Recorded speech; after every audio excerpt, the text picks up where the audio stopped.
पृथ्वी के ऊपर मौजूद ओजोन परत में अचानक एक विशाल छेद खुल जाता है। -140 डिग्री की बर्फीली ठंडी हवा सफेद सुनामी की तरह पूरी धरती पर टूट पड़ती है। इंसान अगर बाहर सिर्फ 10 सेकंड भी रहे तो तुरंत बर्फ की मूर्ति बन जाए। यहाँ तक कि प्रशांत महासागर में मौजूद विशाल एयरक्राफ्ट कैरियर भी इस तबाही से नहीं बच पाया और कुछ ही पलों में बर्फ के एक बड़े ढेर में बदल गया। यह ध्रुवीय ठंडी लहर जो अचानक शुरू हुई थी, सिर्फ 72 घंटों में पूरी धरती को एक बेजान बर्फीली कब्र में बदल देती है। ये कोई कल्पना नहीं, बल्कि 2010 की science fiction thriller film polar storm की कहानी है, जहां इंसानियत अपने सबसे बड़े विनाश का सामना करती है। यह फिल्म बर्फ में जमी हुई मौत और इंसानों की जीने की जद्दोजहद के जरिए हमें जलवायु संकट की भयानक चेतावनी देती है। इंसानों ने प्रकृति के साथ जो खिलवाड़ किया, अब प्रकृति उसी का बदला लेने आ गई थी। और इस अभूतपूर्व संकट के सामने सवाल सिर्फ एक था, आखिर इंसान अब जाएगा कहाँ? कहानी शुरू होती है एक अजीब और असामान्य सूर्य ग्रहण से। किसी ने नहीं सोचा था कि आसमान का यह खूबसूरत नजारा धरती के लिए मौत का पैगाम बन जाएगा। ऑस्ट्रेलिया के ऊपर लगभग 35 किलोमीटर ऊंचाई पर मौजूद समताप मंडल की ओजोन परत में अचानक एक विशाल दरार बन जाती है और उसी छेद से मिडिल लेयर की बेहद ठंडी हवाएं बिना किसी रुकावट के सीधे नीचे समुद्र की तरफ गिरने लगती हैं। उनका तापमान था -140 डिग्री। उसी समय नॉर्थ स्टार नाम का रिसर्च जहाज उसी समुद्री इलाके में काम कर रहा था। जहाज के क्रू ने अचानक तापमान में आए बदलाव को नोटिस किया और जांच के लिए उस असामान्य क्षेत्र की तरफ बढ़ गए। लेकिन उन्हें क्या पता था कि वे मौत के इलाके में कदम रख चुके हैं। जहाज के कर्मचारी कुछ समझ पाते उससे पहले ही बर्फीली हवाओं का एक तेज झोंका पूरे जहाज को घेर लेता है। कुछ ही सेकंड में जहाज की बाहरी सतह मोटी बर्फ से ढक जाती है और अंदर मौजूद लोगों को तेज ठंड महसूस होने लगती है। तभी जहाज के इलेक्ट्रॉनिक सिस्टम एक के बाद एक लो टेम्परेचर अलार्म बजाने लगते हैं। अब सबको समझ आ गया था कि मामला बेहद गंभीर है। घबराकर सब भागने लगे, लेकिन अब बहुत देर हो चुकी थी। पूरे जहाज को ठंडी हवाओं ने पूरी तरह निगल लिया था। जहाज के वेंटिलेशन सिस्टम से बर्फीली हवा लगातार अंदर घुस रही थी। कंट्रोल रूम के सारे उपकरण तेजी से जमने लगे और काम करना बंद कर दिया। एक क्रू मेंबर अपनी आंखों के सामने यह सब देखकर डर से कांप उठा, लेकिन चीखने का मौका भी उसे नहीं मिला। अगले ही पल उसका पूरा शरीर जमकर बर्फ की मूर्ति बन चुका था। चेहरे पर वही आखिरी डर का भाव हमेशा के लिए ठहर गया। लेकिन यह विनाशकारी ठंडी लहर यहीं नहीं रुकी। वह तेजी से पास के द्वीपों की तरफ बढ़ने लगी। एक कुत्ते को जैसे इस अनहोनी का एहसास हो गया था। वह लगातार उस दिशा में भौंकने लगा जहां से ठंडी धुंध तेजी से आ रही थी। तभी एक जवान लड़का बाहर आया और आसमान की तरफ देखने लगा। उसे समझ ही नहीं आया कि यह सफेद धुंध आखिर है क्या। लेकिन अगले ही पल वह बर्फीली लहर बिजली की रफ्तार से उस पर टूट पड़ी और कुछ ही सेकंड में पूरा घर, उसके अंदर मौजूद लोग सब बर्फ की मूर्तियों में बदल चुके थे। कुछ दिनों बाद वह रिसर्च जहाज बिना किसी चालक के इंजन चलते हुए ही किनारे आकर रेत पर टकरा गया। इस घटना ने तुरंत स्थानीय सरकार को हिला दिया। फायर ब्रिगेड और मेडिकल टीम तुरंत मौके पर पहुंची। जांच में पता चला कि जहाज के सभी 14 क्रू मेंबर्स की मौत हो चुकी थी। धरती के भूवैज्ञानिक जैक और उसका सहायक जैसे ही खबर सुनते हैं, वे तुरंत घटना स्थल पर पहुंचते हैं। जैक के लिए यह यकीन करना मुश्किल था कि जिन दोस्तों के साथ वह सिर्फ 3 दिन पहले काम कर रहा था, वे आज इस हालत में मिलेंगे। यह हादसा बेहद रहस्यमय था। आखिर ऐसा क्या हुआ कि सभी की मौत हो गई? फिलहाल किसी के पास कोई जवाब नहीं था। बस इतना पता चला कि उनके शरीरों के टिश्यू बुरी तरह क्षतिग्रस्त थे। लाशों को लैब में ले जाकर जांच की गई। माइक्रोस्कोप के नीचे जो दिखा उसने सबको हिला दिया। मृतकों की कोशिकाओं के अंदर बर्फ के छोटे छोटे क्रिस्टल भरे हुए थे। इसका मतलब साफ था, उन पर अचानक बेहद खतरनाक बर्फीली लहर ने हमला किया था, जिसने पल भर में उनकी जान ले ली। लेकिन सबसे बड़ा सवाल था, समुद्र के बीच तापमान अचानक इतना नीचे कैसे गिर सकता है? यह घटना विज्ञान के सारे नियमों के खिलाफ थी। सच जानने के लिए जैक और उसका सहायक फिर से जहाज पर पहुंचे। वहां उन्होंने देखा कि जहाज का अंदरूनी हिस्सा ऐसा लग रहा था जैसे अभी अभी पानी में डूब कर निकला हो। और सबसे बड़ी समस्या यह थी कि सारे उपकरण पूरी तरह खराब हो चुके थे। लेकिन खुशकिस्मती से जहाज का स्टोरेज हार्ड ड्राइव अभी भी सुरक्षित था। उसमें थोड़ा पानी जरूर घुस चुका था, लेकिन उम्मीद थी कि डेटा बचा हो। वे तुरंत मौसम विभाग के स्टेशन लौटे और हेयर ड्रायर से हार्ड ड्राइव को सुखाया। जैक ने उसे कंप्यूटर से जोड़ा और उसमें मौजूद एक टूटी फूटी वीडियो रिकॉर्डिंग का कुछ हिस्सा रिकवर हो गया। वीडियो के आखिरी हिस्से में साफ दिख रहा था कि उस वक्त मौसम में अचानक और बेहद खतरनाक बदलाव आया था। ज्यादातर डेटा खराब हो चुका था, लेकिन एक फ्रेम में ओजोन परत के छेद की तस्वीर दिखी जिसने जैक का ध्यान खींच लिया। जैक ने बाकी डेटा को रिकवर करना शुरू कर दिया। उसी दौरान ऑस्ट्रेलिया की नेशनल वेदर एजेंसी ने दक्षिणी तट से लगभग 750 किलोमीटर दूर एक अजीब ठंडी हवा का क्षेत्र रिकॉर्ड किया। यह क्षेत्र करीब 90 किलोमीटर तक फैला हुआ था और काफी समय से मौजूद था। सबसे अजीब बात यह थी कि उसके आसपास का मौसम पूरी तरह साफ और सामान्य था, कहीं कोई खतरे का संकेत नहीं था। इसी वजह से मौसम विभाग के अधिकारियों ने इसे गंभीरता से नहीं लिया। उन्होंने यह जानने की कोशिश भी नहीं की कि आखिर यह ठंडी हवा बनी कैसे। कुछ समय बाद सहायक ने हार्ड ड्राइव का और डेटा रिकवर कर लिया, लेकिन जो सामने आया उसे देखकर सब दंग रह गए। ऐसा लग रहा था जैसे आसमान में सचमुच कोई बड़ा छेद हो गया हो। अगर सच में ओजोन परत टूट चुकी थी तो मामला बहुत खतरनाक था। जैक ने तुरंत सैटेलाइट डेटा की जांच शुरू की और पता चला कि 3 दिन पहले उसी इलाके के ऊपर अचानक तापमान में भारी गिरावट दर्ज हुई थी। जब उसने 3 दिन पहले हुए उस असामान्य सूर्य ग्रहण को इससे जोड़ा तो उसके दिमाग में एक खतरनाक संभावना आई। क्या उस सूर्य ग्रहण ने पृथ्वी के वायुमंडल को प्रभावित किया था? हम सब जानते हैं कि पृथ्वी का वायुमंडल 5 परतों में बंटा है और अब असली समस्या यहीं से शुरू होती है। असल समस्या वायुमंडल की मिडिल लेयर और ओजोन परत में थी। मिडिल लेयर ओजोन परत के ठीक ऊपर होती है। सूर्य ग्रहण की घटना ने इस परत को बुरी तरह प्रभावित किया, जिससे तापमान में अचानक खतरनाक गिरावट शुरू हो गई। सामान्य हालात में ओजोन परत एक मजबूत ढाल की तरह काम करती है और अंतरिक्ष से आने वाली ठंडी हवाओं को रोकती है, लेकिन समुद्रों में लंबे समय से हो रहे परमाणु प्रदूषण की वजह से ओजोन परत का दबाव असामान्य रूप से बढ़ चुका था। मौसम विज्ञान के नियमों के मुताबिक ठंडी हवा हमेशा गर्म इलाकों की ओर बढ़ती है। इसी वजह से मिडिल लेयर में बनी यह जानलेवा ठंडी हवा एक तलवार की तरह कमजोर हो चुकी ओजोन परत को चीरते हुए सीधे प्रशांत महासागर की तरफ उतर आई। उसी समय रिसर्च जहाज वहीं काम कर रहा था और अचानक इसी बर्फीली हवा की चपेट में आ गया। सब कुछ इतना अचानक हुआ कि क्रू मेंबर्स को संभलने तक का मौका नहीं मिला और यही उस भयानक हादसे की वजह बना। यह सब सुनकर मौसम विभाग का डायरेक्टर गहरी सोच में पड़ गया। उसने जैक से पूछा कि आखिर इस ठंडी हवा की ताकत कितनी भयानक हो सकती है। जैक गंभीर चेहरे के साथ बोला, इसका न्यूनतम तापमान -140 डिग्री तक जा सकता है। समुद्र की सतह तक पहुंचते पहुंचते ये थोड़ा कमजोर जरूर होगा, लेकिन इंसानों के लिए यह फिर भी मौत से कम नहीं होगा। ये कुछ ही सेकंड में किसी को बर्फ की मूर्ति बना सकता है, भागने का मौका तक नहीं देगा। और सबसे खतरनाक बात यह थी कि यह ठंडी लहर बहुत जल्द तटीय इलाकों में पहुंचने वाली थी। जैक ने डायरेक्टर से गुजारिश की कि तुरंत जनता के लिए चेतावनी जारी की जाए ताकि लोग सुरक्षित जगहों पर जा सकें। लेकिन डायरेक्टर को लगा कि यह सब सिर्फ जैक का अनुमान है, अभी तक इसकी कोई पक्की पुष्टि नहीं हुई है। बिना ठोस सबूत के अगर अलर्ट जारी किया गया तो समाज में बेवजह दहशत फैल सकती थी। उसने जैक को आदेश दिया कि वह ठंडी हवा पर लगातार नजर रखे, साथ ही बाकी मौसम विशेषज्ञों की टीम भी इसकी जांच करेगी। अब जैक के पास कोई रास्ता नहीं बचा था। उसने अपने बचपन के दोस्त से मदद मांगी जो इमरजेंसी अलर्ट सेंटर में काम करता था। जैक चाहता था कि वह नियम तोड़कर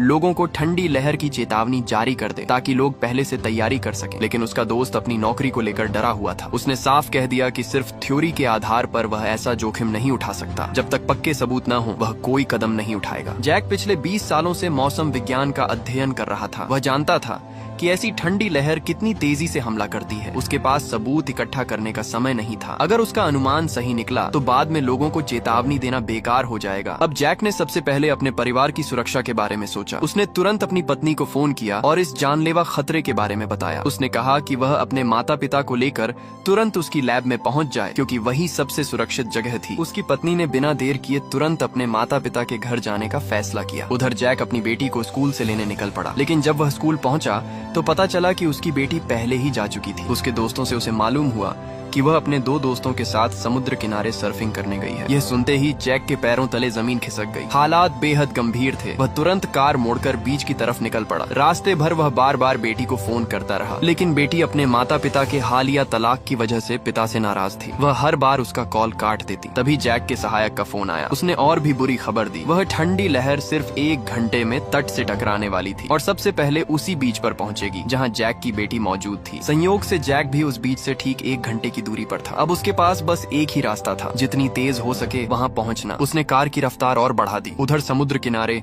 एक लड़का मजे से लहरों पर सर्फिंग कर रहा था। उसे जरा भी अंदाजा नहीं था कि मौत उसकी तरफ बढ़ रही है। तभी जैक की बेटी और उसकी दोस्त ने दूर समुद्र की सतह पर सफेद धुंध का एक अजीब सा गुब्बार देखा जो धीरे धीरे उनकी तरफ बढ़ रहा था। लड़का इसे देखकर खुश हो गया और बोला कि यह नजारा कितना शानदार है। जैक की बेटी ने उत्सुकता में अपना फोन निकाला और तस्वीर लेने लगी ताकि इसे सोशल मीडिया पर शेयर कर सके, लेकिन अचानक उसे महसूस हुआ कि कुछ तो बहुत अजीब है। उसी समय जैक भी बीच पर पहुंच गया। वह कार से कूदकर पागलों की तरह रेत पर दौड़ने लगा। उसने देखा कि -140 डिग्री की वह जानलेवा ठंडी हवा तेजी से उनकी तरफ बढ़ रही थी। जैक चिल्लाया और सबको तुरंत भागने के लिए कहा, लेकिन उसकी बेटी ने उसकी बात अनसुनी कर दी और समुद्र की तरफ भागने लगी क्योंकि उसका बॉयफ्रेंड अभी भी पानी में था। जैक ने पूरी ताकत से लड़के को आवाज लगाई कि तुरंत बाहर निकलो, लेकिन लड़का कुछ पल वहीं खड़ा रह गया। उसे समझ ही नहीं आया कि हो क्या रहा है। आखिरकार अपनी गर्लफ्रेंड की चीख सुनकर वह तैरते हुए किनारे की तरफ भागा, लेकिन अब बहुत देर हो चुकी थी। -140 डिग्री की मौत बन चुकी ठंडी लहर अब उनके बिल्कुल सामने थी और बचकर निकलने का कोई रास्ता नहीं बचा था। लड़की भाग भी नहीं पाई थी कि अचानक आई बर्फीली हवा ने उसे पल भर में बर्फ की मूर्ति बना दिया। उसकी जिंदगी वहीं थम गई, उसी जवान उम्र में। उधर समुद्र में सर्फिंग कर रहा लड़का अभी भी लहरों से खेल रहा था, लेकिन अगले ही पल सफेद बर्फीली लहर सुनामी की तरह उसकी तरफ बढ़ी और उसे भी एक सख्त बर्फ के ढेर में बदल दिया। अब वह जानलेवा ठंडी लहर किनारे की तरफ बढ़ रही थी। जैक ने तुरंत अपनी डरी हुई बेटी का हाथ पकड़ा और पूरी ताकत से भागने लगा, लेकिन जैसे ही वह ठंडी हवा जमीन को छूती, उसकी रफ्तार और फैलाव डरावना हो जाता। वह किसी भूखे जानवर की तरह उनके पीछे पड़ी हुई थी। किस्मत ने उनका साथ दिया और दोनों भागते भागते पिकअप ट्रक तक पहुंच गए। जैक ने तुरंत दरवाजा बंद किया, इंजन स्टार्ट किया और पूरी रफ्तार से गाड़ी दौड़ा दी। ठंडी लहर का बर्फीला किनारा गाड़ी के पीछे से बस छूकर निकला और वे बाल बाल बच गए, लेकिन इसका मतलब यह नहीं था कि खतरा खत्म हो चुका था। जैक ने तुरंत अपने दोस्त को फोन किया जो अलर्ट विभाग में काम करता था। उसने बताया कि उसकी भविष्यवाणी बिल्कुल सही निकली। -140 डिग्री की ठंडी लहर बीच तक पहुंच चुकी है और 2 छात्रों की मौत हो चुकी है। अब यह सीधे शहर की तरफ बढ़ रही है। यह सुनकर उसका दोस्त घबरा गया, उसके चेहरे का रंग उड़ गया और वह तुरंत अपने अधिकारियों को यह खबर देने भागा। लेकिन वह ठंडी हवा किसी साए की तरह उनका पीछा कर रही थी। उसकी रफ्तार लगभग गाड़ी के बराबर थी।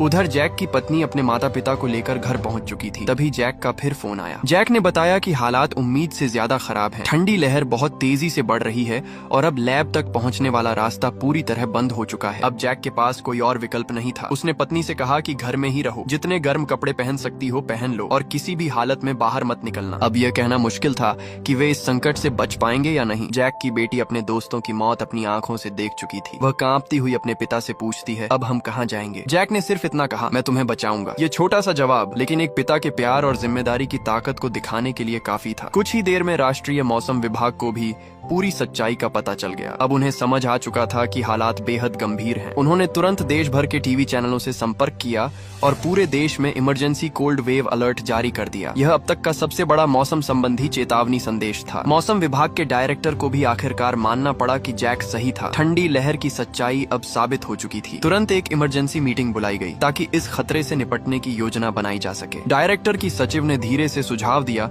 कि जैक को भी इस मीटिंग में शामिल कर लेना चाहिए, क्योंकि सबसे पहले उसी ने इस खतरे को पहचाना था। लेकिन डायरेक्टर ने अपने अहंकार में यह बात ठुकरा दी। उसे लगा कि उसके अपने वैज्ञानिक जैक से ज्यादा काबिल हैं और उसे बुलाने की कोई जरूरत नहीं। सचिव यह सुनकर हैरान रह गई। क्या इस वक्त इंसानी जानों से ज्यादा अपनी इज्जत जरूरी थी? उधर टीवी चैनलों पर लगातार इमरजेंसी अलर्ट चलने लगे। लोगों से कहा गया कि तुरंत घर जाएं और ठंड से बचने के इंतजाम करें। बार और क्लबों में बैठे लोग यह खबर सुनते ही घबरा गए और तुरंत घरों की तरफ भागने लगे। कोई भी बाहर जमकर मरना नहीं चाहता था। स्कूलों से तुरंत बच्चों को घर भेज दिया गया। हर बच्चा अपने परिवार के पास लौटने लगा। पूरा शहर दहशत में डूब गया। लोग सुपरमार्केट्स में टूट पड़े और जरूरी सामान खरीदने लगे। कुछ ही मिनटों में दुकानें खाली हो गईं। गर्म कपड़े, कंबल, हीटर, हर चीज सोने की तरह कीमती हो गई। यहाँ तक कि पुराने और बेकार पड़े सामान भी लोग खरीद कर ले गए। सड़क पर घूम रहे लोग अचानक चीखते हुए अपने घरों की तरफ भागने लगे। कोई भी बर्फ की मूर्ति नहीं बनना चाहता था। हर घर में लोग लकड़ी के तख्तों से खिड़कियां बंद करने लगे और खुद को घरों के अंदर बंद कर लिया। लेकिन तभी शहर के अलार्म सायरन जोर जोर से बजने लगे। ठंडी लहर उम्मीद से कहीं ज्यादा तेज थी। कुछ ही देर में उसने तटीय इलाकों को अपनी चपेट में ले लिया। जो लोग समय पर नहीं निकल पाए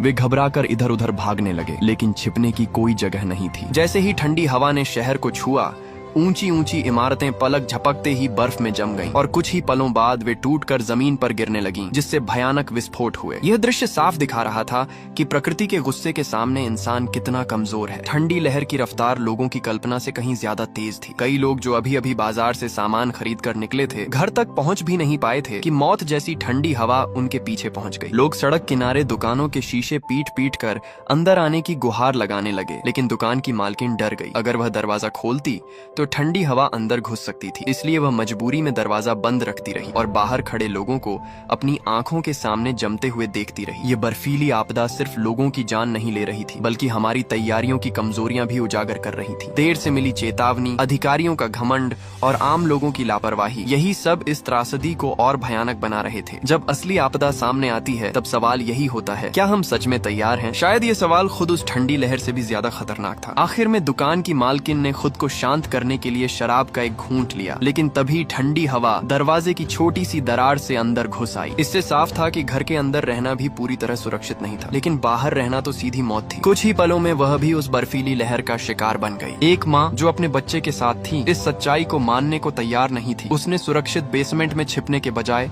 कार से भागने का फैसला किया, लेकिन जैसे ही उन्होंने सामान गाड़ी में रखा, ठंडी हवा वहां पहुंच गई और उनका अंत भी उतना ही दर्दनाक हुआ। उधर जैक की पत्नी अपने माता पिता के साथ घर में छिपी हुई थी। उन्होंने जितने भी कंबल और कपड़े मिले दरवाजों और खिड़कियों पर लगा दिए ताकि ठंड अंदर न आ सके। इस दौरान उसे जैक के साथ बिताए पुराने पल याद आने लगे। उसके मन की सारी नाराजगी धीरे धीरे खत्म हो गई। अब बस अपने पति और परिवार की सलामती की चिंता थी। उधर जैक अपनी बेटी को लेकर लगातार भाग रहा था। पीछे मौत बनकर वह ठंडी लहर उनका पीछा कर रही थी, जैसे कोई शिकारी अपने शिकार के पीछे लगा हो, लेकिन किस्मत से वे अभी तक जिंदा थे। आखिरकार जैक अपनी बेटी को लेकर मौसम केंद्र पहुंच गया। जैसे ही वे अंदर दाखिल हुए, बाहर की जानलेवा बर्फीली हवा तेज गर्जना के साथ पूरे इलाके में फैल गई और पूरे लैब को जमा देने वाली ठंड ने घेर लिया। खुशकिस्मती से मौसम केंद्र की लैब जमीन के करीब 10 मीटर नीचे बनी हुई थी, इसलिए वह इस ठंडी लहर का सामना कर सकती थी। फिलहाल वहां रहना सुरक्षित था। जैक ने तुरंत अपनी पत्नी को फोन मिलाया ताकि वह उसके और उसके माता पिता की हालत जान सके। उसने उन्हें सख्त हिदायत दी कि चाहे बाहर कुछ भी हो जाए, किसी भी हालत में घर से बाहर मत निकलना, क्योंकि उनके घर में छिपने के लिए कोई बेसमेंट भी नहीं था। लेकिन घर के अंदर हीटर और गर्माहट की वजह से वे फिलहाल सुरक्षित थे। बाहर चाहे बर्फीली मौत मंडरा रही थी, मगर घर के भीतर अभी सब ठीक था। इसी बीच अचानक फोन का सिग्नल कट गया। फोन कटते ही घर के बाहर किसी लड़की की मदद के लिए चीख सुनाई दी। जैक की पत्नी का दिल पसीज गया। उसने सोचा आखिर एक इंसान की जान का सवाल है, इसलिए उसने दरवाजा खोलकर उसे अंदर आने दिया। लेकिन वह लड़की गंभीर अस्थमा की मरीज थी और उसके शरीर पर ठंड की वजह से बुरी चोटें थीं। इस भयानक मौसम और कमजोर हालत ने उसकी परेशानी और बढ़ा दी। इस आपदा के बीच वे उसकी कोई मदद नहीं कर सके और कुछ ही देर में उस लड़की ने दम तोड़ दिया। यह अचानक आई तबाही साफ दिखा रही थी कि जब इंसान किसी चरम संकट का सामना करता है तो कितना बेबस हो जाता है। कोई घबराकर सामान जमा कर रहा था, कोई खतरे को हल्के में ले रहा था और कोई भागने की कोशिश में गलत फैसले कर रहा था। लेकिन जब प्रकृति अपनी पूरी ताकत के साथ हमला करती है, तब इंसानों की सारी तैयारियां कितनी कमजोर पड़ जाती हैं, ये साफ दिखाई देता है। इस बर्फीली तबाही ने सिर्फ शहरों को नहीं जमाया, बल्कि लोगों के मन में बसी सुरक्षा की भावना को भी तोड़ दिया। अब जैक लैब में बैठकर कंप्यूटर से हालात की निगरानी कर रहा था। जांच में उसने पाया कि ओजोन परत का छेद अभी भी खुला हुआ था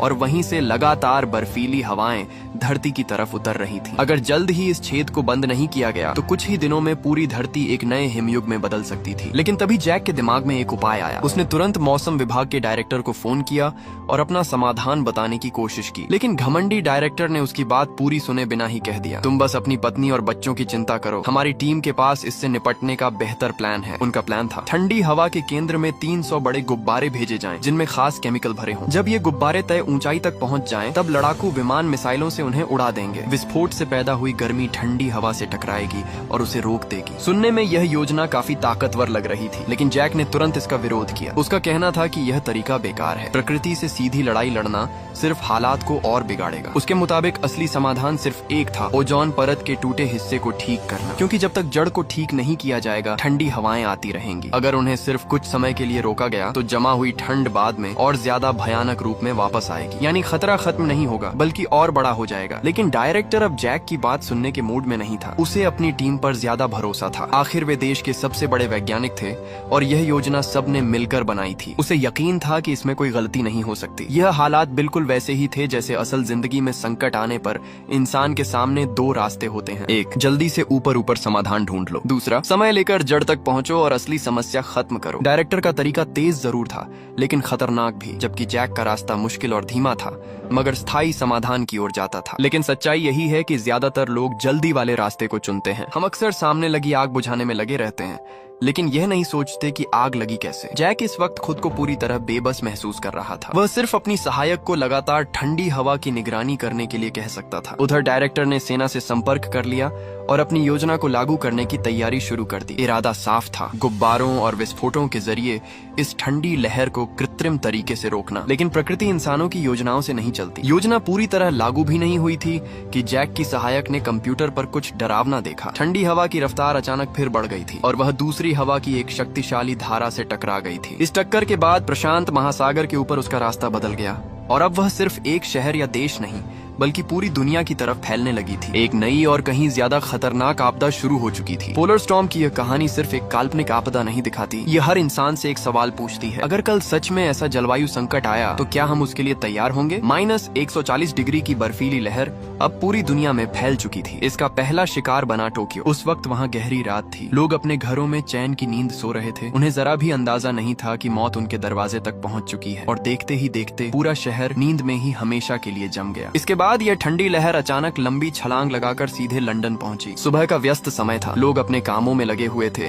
तभी यह जानलेवा बर्फीली हवा पूरे शहर पर टूट पड़ी। बिग बेन समेत शहर की सारी पहचान बन चुकी इमारतें कुछ ही पलों में बर्फ की मूर्तियों में बदल गईं। इंसान बस ये सब देखते रह गए क्योंकि उनके पास इसे रोकने का कोई तरीका नहीं था। फिर बारी आई मॉस्को की। ठंड के लिए मशहूर यह शहर भी इस तबाही से नहीं बच पाया। मॉस्को क्रेमलिन बर्फ की मोटी परत से ढक गया और पूरा शहर बर्फीली दुनिया में बदल गया। इसके बाद दक्षिणी गोलार्ध में मौजूद सिडनी भी इस बर्फीली मौत की चपेट में आ गया। सिडनी ओपेरा हाउस भी पूरी तरह जम गया। अब दुनिया के लगभग हर बड़े शहर और मशहूर इमारतें इस बर्फीली लहर की चपेट में थीं। ऐसा लग रहा था जैसे प्रकृति इंसानों को उनकी लापरवाही की सजा दे रही हो। ठंडी लहर लगातार फैल रही थी और पूरी दुनिया को निगलती जा रही थी। इंसानों के पास अब बहुत कम समय बचा था। सरकार ने तुरंत सेना को आदेश दिया और बचाव योजना लागू करने का फैसला किया। रातों रात 800 बड़े केमिकल हॉट एयर बैलून तैयार किए गए। योजना यह थी कि इन्हें प्रशांत महासागर के ऊपर भेजा जाएगा और फिर युद्धक विमान मिसाइलों से इन्हें उड़ाकर हवा को गर्म करेंगे ताकि ठंडी लहर को कमजोर किया जा सके। लेकिन जब सारी तैयारी पूरी हो चुकी थी तभी ठंडी लहर ने फिर अपना रास्ता बदल लिया।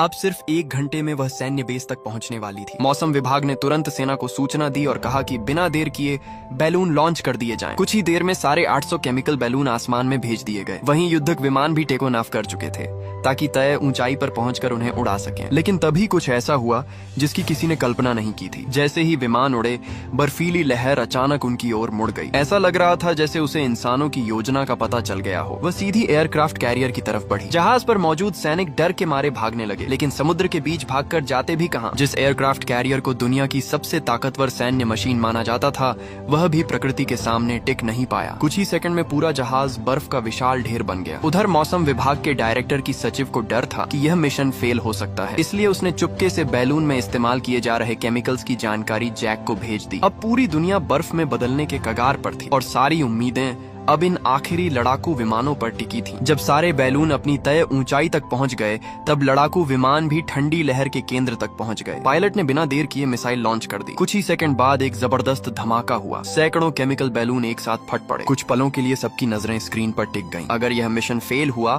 तो पूरी मानवता खत्म हो सकती थी, लेकिन नतीजा उम्मीद के मुताबिक नहीं निकला। धमाका पूरी तरह सफल था, लेकिन उसका असर सिर्फ बाहरी हिस्से पर हुआ। ठंडी लहर का असली केंद्र ज्यों का त्यों बचा रहा और सबसे बुरी बात, तापमान और 40 डिग्री नीचे चला गया। अब ये -180 डिग्री तक पहुंच चुका था। इससे साफ था कि प्रकृति की असली ताकत के सामने इंसानों की चालाकियां बेकार थीं। सभी के चेहरों पर डर और निराशा साफ दिखाई दे रही थी। किसी को समझ नहीं आ रहा था कि अब क्या किया जाए। आखिरकार सरकार ने लोगों के सामने यह मान लिया कि उनका मिशन असफल हो चुका है। उन्होंने साफ कह दिया कि अब उनके पास कोई समाधान नहीं बचा। अब सिर्फ यही कहा जा सकता था, जो होगा किस्मत पर छोड़ दो। पूरी दुनिया में मौत का डर फैल चुका था। हवा तक जैसे डर से भारी हो गई थी। लेकिन जैक ये सब सुनकर समझ गया कि हार मानना मतलब मौत का इंतजार करना है। अब उसे खुद ही कुछ करना होगा। -180 डिग्री की ठंड में दुनिया के एयरक्राफ्ट कैरियर बेकार हो चुके थे। मशहूर इमारतें लगातार बर्फ में बदल रही थीं। यहाँ तक कि गोल्डन गेट ब्रिज जैसा मजबूत पुल भी इस बर्फीले हमले को झेल नहीं पाया। अब वैज्ञानिकों के हिसाब से सिर्फ 24 घंटे बचे थे। उसके बाद पूरी दुनिया एक स्थायी हिमयुग में बदल सकती थी। सरकार के पास अब कोई विकल्प नहीं बचा था। आखिरकार उन्होंने अपना अहंकार छोड़कर जैक से उसका पुराना प्लान पूछा। जैक ने भी पिछली बातों का कोई हिसाब नहीं रखा और तुरंत अपना असली समाधान बता दिया। उसने कहा, एक रॉकेट में हाई एक्सप्लोसिव फ्यूल भरकर उसे सीधे ओजोन परत के छेद के ऊपर भेजना होगा। वहाँ विस्फोट होने पर एक शक्तिशाली बिजली जैसी श्रृंखला प्रतिक्रिया पैदा होगी जो ओजोन परत को खुद से भरने में मदद करेगी। बाकी का काम प्रकृति खुद पूरा कर लेगी। यह समाधान उसके पहले किए गए वैज्ञानिक सिमुलेशन पर आधारित था। उसके हिसाब से बिजली की अत्यधिक ऊर्जा ओजोन परत के टूटे हिस्से को दोबारा जोड़ सकती थी, और अगर छेद बंद हो गया तो ठंडी लहर का स्रोत ही खत्म हो जाएगा। स्रोत खत्म होते ही यह बर्फीली तबाही धीरे धीरे खुद ही खत्म होने लगेगी और दुनिया का मौसम फिर से सामान्य हो सकता था। ये इंसानियत का आखिरी मौका था। अगर कुछ घंटों में कदम नहीं उठाया गया तो फिर कुछ भी नहीं बचाया जा सकता था। डायरेक्टर ने अब जैक की तारीफ करनी शुरू कर दी और कहा कि वह सच में कमाल का वैज्ञानिक है। उसने तुरंत जैक से कहा कि रॉकेट लॉन्च के लिए सही गणनाएं निकालो ताकि निशाना बिल्कुल सही लगे। उधर सरकार ने तुरंत सेना को रॉकेट लॉन्च की तैयारी शुरू करने का आदेश दे दिया और जैक कंप्यूटर पर बैठकर बिजली की ऊर्जा और लॉन्च पैरामीटर्स की गणना करने लगा, क्योंकि अब पूरी दुनिया की आखिरी उम्मीद उसी के हाथों में थी। जैक कंप्यूटर पर रॉकेट लॉन्च के लिए जरूरी वोल्टेज और ट्रैजेक्टरी डेटा निकालने में जुटा हुआ था। बस गणना पूरी होने ही वाली थी कि तभी उसकी महिला सहायक अचानक लो ब्लड शुगर की वजह से बेहोश होकर जमीन पर गिर पड़ी। उसकी दवा 2 दिन पहले ही खत्म हो चुकी थी। जैक समझ गया कि अगर तुरंत दवा नहीं मिली तो उसकी जान जा सकती है, लेकिन बाहर मौत बन चुकी बर्फीली हवा घूम रही थी। बाहर निकलना मतलब अपनी जान जोखिम में डालना। फिर भी जैक उसे इस हालत में छोड़ नहीं सकता था। उसका ध्यान अब दुनिया बचाने की योजना पर टिक नहीं पा रहा था। उसने जल्दी से मोटे गर्म कपड़े पहने और अपनी बेटी से कहा कि कंप्यूटर के पास रहना, बस बिजली चालू रहे, बाकी सिस्टम खुद सारी गणना पूरी कर देगा। साथ ही उसने कहा कि आंटी का ध्यान रखना, उन्हें बेहोश मत होने देना, मैं जल्दी लौटता हूँ। इतना कहकर जैक दवा लेने के लिए बाहर निकल गया। उसके जाते ही रॉकेट की उड़ान का पूरा डेटा तैयार हो गया। उधर सेना ने भी रॉकेट लॉन्च की सारी तैयारी पूरी कर ली थी। अब बस जैक के डेटा का इंतजार था। मौसम विभाग के डायरेक्टर ने तुरंत लैब में वीडियो कॉल की, लेकिन स्क्रीन पर जैक की जगह उसकी बेटी दिखाई दी। डायरेक्टर हैरान रह गया। पूछने पर पता चला कि जैक दवा लेने गया है। अब कोई और रास्ता नहीं था। उसने लड़की से कहा कि तैयार डेटा तुरंत भेज दो, लेकिन वह घबरा गई। उसने साफ कहा कि उसे कंप्यूटर सिस्टम चलाना नहीं आता, बेहतर होगा कि उसके पिता लौटकर खुद यह काम करें। डायरेक्टर का धैर्य टूटने लगा। अब इंतजार का वक्त नहीं था। ठंडी लहर देश के करीब पहुंच चुकी थी। अगर रॉकेट बेस भी इसकी चपेट में आ गया तो इंसानों की आखिरी उम्मीद भी खत्म हो जाएगी। इस बार डायरेक्टर ने घबराने के बजाय शांति दिखाई। उसने लड़की को धीरे धीरे समझाया कि डेटा कैसे भेजना है। लड़की ने हिम्मत जुटाई। उसे शायद पहली बार एहसास हुआ कि उसकी छोटी सी मदद पूरी दुनिया को बचा सकती है। डायरेक्टर के निर्देशों के अनुसार उसने डेटा ट्रांसफर शुरू किया, लेकिन तभी अचानक पूरी लैब की बिजली चली गई। एक पल में सब अंधेरे में डूब गया। उधर डायरेक्टर के होश उड़ गए। डेटा आधा ही भेजा गया था। बिजली जाने की वजह से हीटिंग सिस्टम भी बंद हो गया। लैब के अंदर ठंड तेजी से बढ़ने लगी। जैक की बेटी और उसकी सहायक एक दूसरे के पास सिमट कर बैठ गईं और बस जैक के लौटने का इंतजार करने लगी। उधर शहर की सड़कें जमी हुई लाशों से भरी पड़ी थी। हर तरफ मौत का सन्नाटा था। जैक एक मेडिकल स्टोर तक पहुंचा और मजबूरी में उसका दरवाजा तोड़कर अंदर घुस गया। अंदर दुकान का मालिक कंबल में लिपटा हाथ में डंडा ले ठंड से बचने की कोशिश कर रहा था। किसी को अंदर आते देख उसने सोचा कि कोई लुटेरा आया है। उसने डंडा उठाकर हमला करने की कोशिश की, लेकिन जल्द ही उसे समझ आ गया कि जैक चोरी नहीं बल्कि किसी की जान बचाने आया है। सच्चाई जानने के बाद उसने जैक को दवा लेने से नहीं रोका, बल्कि कहा जितनी चाहिए ले जाओ। दुकानदार की एक बात जैक के दिल में उतर गई। भगवान ने यह हमारे साथ क्यों होने दिया? जैक ने जवाब दिया, भगवान ने नहीं, हमने खुद अपने साथ ये किया है। हमने अपनी धरती और वातावरण को खुद बर्बाद किया है। कुछ देर बाद जैक दवाइयाँ लेकर वापस लैब पहुंच गया। उसने तुरंत अपनी सहायक को इंजेक्शन लगाया। समय पर इलाज मिलने की वजह से उसकी हालत संभल गई। अब जाकर जैक ने राहत की सांस ली, लेकिन अभी भी असली काम बाकी था। उसने बेटी से कहा कि वह कंप्यूटर पर नजर रखे और खुद बेसमेंट में जाकर जनरेटर ठीक करने लगा। उधर दुनिया पूरी तरह जमने के कगार पर थी और दूसरी तरफ रॉकेट लॉन्च के लिए पूरी तरह तैयार खड़ा था, बस आदेश का इंतजार कर रहा था। डायरेक्टर अब फिर बेचैन हो चुका था। उसने सेना के जनरल से कहा कि अगर डेटा नहीं आता तो अपने हिसाब से रॉकेट लॉन्च करना पड़ेगा, लेकिन जनरल जानता था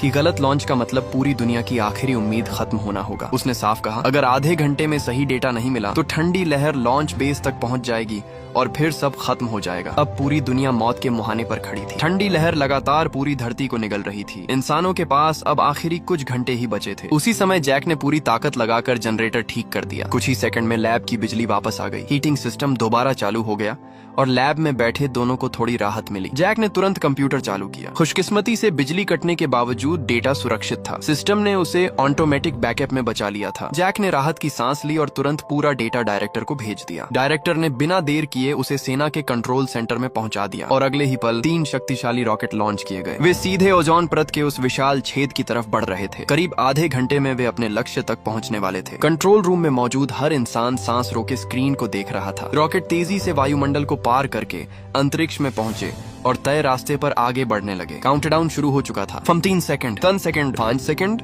और फिर धमाका। रॉकेट बिल्कुल सही जगह पर फटे। जैसा जैक ने अपने सिमुलेशन में देखा था ठीक वैसा ही हुआ। ओजोन परत के टूटे हिस्से पर तेज बिजली की श्रृंखला बनने लगी। भयंकर ऊर्जा पैदा हुई और फिर वह असंभव लगने वाला चमत्कार हुआ। ओजोन परत का विशाल छेद धीरे धीरे खुद भरने लगा। सबकी नजरें स्क्रीन पर जमी हुई थीं। कुछ देर बाद सैटेलाइट डेटा ने दिखाया कि नुकसान का 80% हिस्सा ठीक हो चुका है। अब ठंडी लहर का स्रोत खत्म हो चुका था। दुनिया भर में फैली बर्फीली हवाएं धीरे धीरे कमजोर पड़ने लगीं और फिर गायब होने लगीं। आखिरकार इंसानियत इस भयानक परीक्षा से बच गई। कंट्रोल रूम में मौजूद हर इंसान खुशी से चिल्ला उठा। कुछ समय बाद ठंडी लहर पूरी तरह खत्म हो गई और फिर उम्मीद की किरण बनकर सूरज दोबारा आसमान में निकला। धीरे धीरे पूरी दुनिया की बर्फ पिघलने लगी। जैक अपनी बेटी के साथ घर लौटा। वहाँ उसने अपनी पत्नी और उसके माता पिता को सुरक्षित पाया। उन्हें सही सलामत देखकर जैक की आंखें भर आईं और उसने अपनी पत्नी को कसकर गले लगा ली।